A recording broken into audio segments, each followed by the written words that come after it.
I just learned about the infamous Goliath contradiction in the Bible. Apparently, this is the death knell for anybody who believes in biblical inerrancy. And at first glance, it actually looks like they've got a pretty strong case. I mean, if you're not familiar with the story, in 1 Samuel, you have the account of David killing Goliath. In 2 Samuel, you have an account of a guy named Elhanan who kills a guy named Goliath and has a very similar description, same spear, giant, etc. And then in Chronicles, you have another account of the same story, but this time it's Elhanan killing Goliath's brother. And so obviously confusion abounds. And so naturally I had to look into this because it was the first time I'd ever heard of it. And I got to tell you, I came to an interesting conclusion after looking into this. Now, first of all, there are three kind of generally held views with regard to this contradiction. The first view is that it is indeed a valid contradiction. You have two separate accounts of one person doing an event and then another person doing the exact same event. And so, to the skeptic, they would just look at this and say, there it is, biblical inerrancy has been clearly disproven and the Bible is now unreliable. The second view is that these were two different people with the same name. We know that Goliath had more than one brother. It wouldn't be unreasonable to conclude that there could have been another brother with the same name of Goliath, especially if they were part of a clan of giants, and particularly because we know in biblical times it was not uncommon for people to have the same name. Then the third view is essentially that it was an issue of like scribal shorthand, more or less, where the scribe was saying, hey, this guy killed, Goliath, but really he meant Goliath's brother, and it's clarified in Chronicles, which of course was written later than 2 Samuel. Personally, I'm not a big proponent of biblical inerrancy, mostly because I just don't think it matters. However, I know this is kind of a big deal for, people that believe this.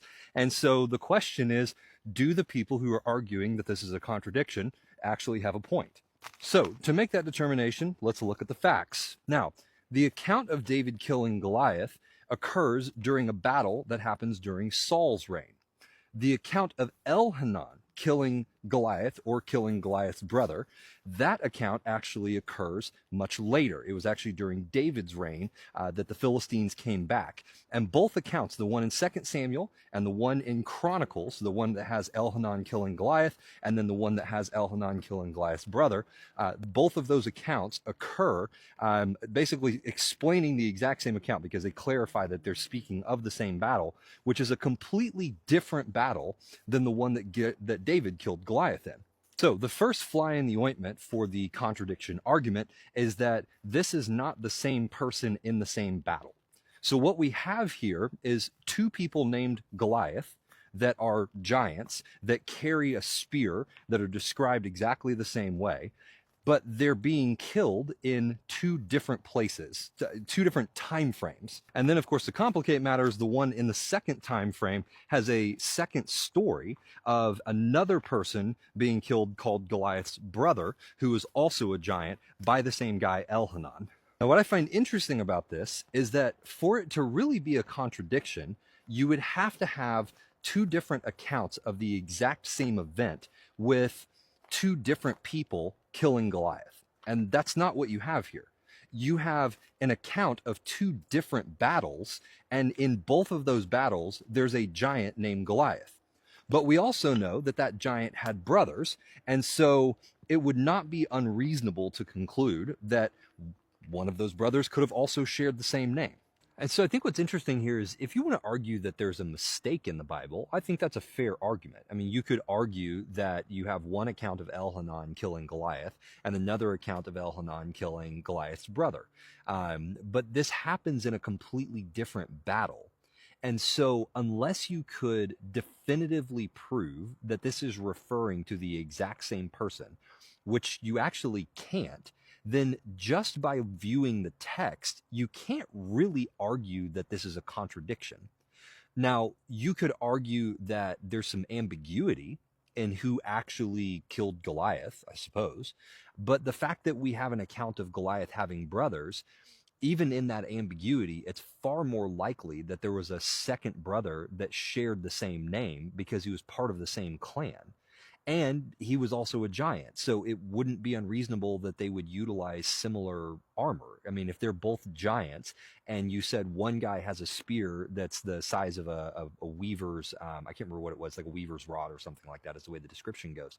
um, but it wouldn't be unreasonable to think that if you have two giants, that both of their spears would be the same size. And if you use the description for one, wouldn't be unreasonable to think that you might use the same description for the other one. So I think the argument that there's a contradiction about David killing Goliath versus Elhanan killing Goliath, I think that argument falls apart fairly easily just because of the simple fact that these are in two completely different battles that are far separated from one another, and the fact that we know that he had brothers. I think those 2 points quite easily overwhelm the point of you have a description of a giant that's the same description of the same giant at a different point in time. Like, again, reasonably, when you just kind of look at the facts and the data, is it more likely that somebody screwed up on when Goliath was killed, or is it more likely that there were 2 guys that shared the same name in a time when pretty much everybody shared the same name, particularly in family lines? Of course, you could make the argument that the secondary account in Chronicles says that Elhanan killed Goliath, and then in Chronicles it says he killed Goliath's brother. But if Goliath's brother shared the same name as Goliath because it was a family name, well, that would reconcile those 2 things. With that being said, though, I also like to look at this the other way. Does that really matter? Like, let's just live in an alternate universe here where somebody actually did mess up and Goliath wasn't actually killed in the battle with David, but rather he was killed by this guy named Elhanan, and David killed some other giant that had a different name, right? Or maybe somebody just messed up on when the battle happened. You know, so many different factors that we could kind of play into this. The question is, does that actually matter? Like, does that really change anything substantive in the overall book? Because the reality is that all of the things that we read in this book are accounts by human beings. Somebody saw something and they wrote down what they saw to the best of their ability. And I would look at this and I would say the specificity of one event happening a certain way versus another event happening a different way or described a little bit differently doesn't really alter anything substantive in the overall narrative. Because the thing that makes the Bible so unique is its consensus mechanism. When you look across the whole of Scripture, what you find is that even if you look at it from 150 different angles, you find that there is kind of this strange consensus between everything, which is one of the factors that was used to prevent certain books from coming into the Bible, where you looked at all of the other books and they bore this sort of consensus mechanism that these other books, when you weighed them against it, they lacked the same consensus. There was ideological deterioration or departure, right? So you take like the Gospel of Thomas, for example. That one, when you weigh that against some of the other doctrine in the book, you would see that there's a deviation from this sort of core consensus with all of the other accounts. And so you would exclude that because if you weigh the individual against the whole, so for example, if you have 20 people who watch an event and 19 of them all describe the event from different angles, but generally speaking, all of their descriptions tend to sort of align, or there's a degree of consensus among the 19. And then you have the 20th describing the event in a completely different way. Right? The 19 describe, a van getting into an accident, everybody getting out and everybody's okay. And then the 20th describes a semi-truck getting in an accident and everybody died, right? You would look at the 19 and say, okay, the 20th is describing something that has details that none of the other 19 have. There's no consensus whatsoever across the other 19. So the 20th more than likely is wrong or fabricated, one of the two. And ultimately, I think this is the thing that makes the Bible so powerful. Biblical inerrancy, and I'm not even arguing whether the Bible is inerrant or not. I don't think it matters that much. But even for the people that are concerned about the argument of biblical inerrancy, I would make the argument that biblical consensus is more important than biblical inerrancy. Narrative consensus is more important than specific scribal inerrancy. Meaning that when you look at the overall narrative arc of Scripture, do we have consensus in the narrative arc? Is there consensus on the idea that the gospel is by trust and not by works? Do we see consensus across all of Scripture, going all the way back to Genesis, all the way forward to Revelation? Because that's important, right? The writers from Genesis to Revelation, there were so many writers across so many different time periods in so many different places. To have consensus across that spectrum doesn't, I mean, it's supernatural, right? I mean, I've seen movies that were done where you had all the writers in the same room with a $30 million budget and they couldn't get the story to have consensus for 2 hours. And we're talking about a story that spans thousands and thousands of years, and we still have ideological consensus across thousands of years. How is that possible? Short answer is it's not, unless there's supernatural involvement, unless everybody is observing the same thing from kind of a different angle, right? But we're all kind of looking at the same thing. Or a good way you could put this is the Bible is a story about people interacting with this specific supernatural power that they call God, or depending on, you know, where your translation is, Adonai, Elohim, Yahweh, right? You know, all the many names of God. But there is a consensus that over this span of however many thousands of years, from Genesis to Revelation, all of these people are interacting with this same supernatural power, and there is a consensus about the experience that they're having with this being. There's a consensus about this being's nature from Old Testament to New Testament. And that is the thing that is kind of like the underlying thread that ties it all together.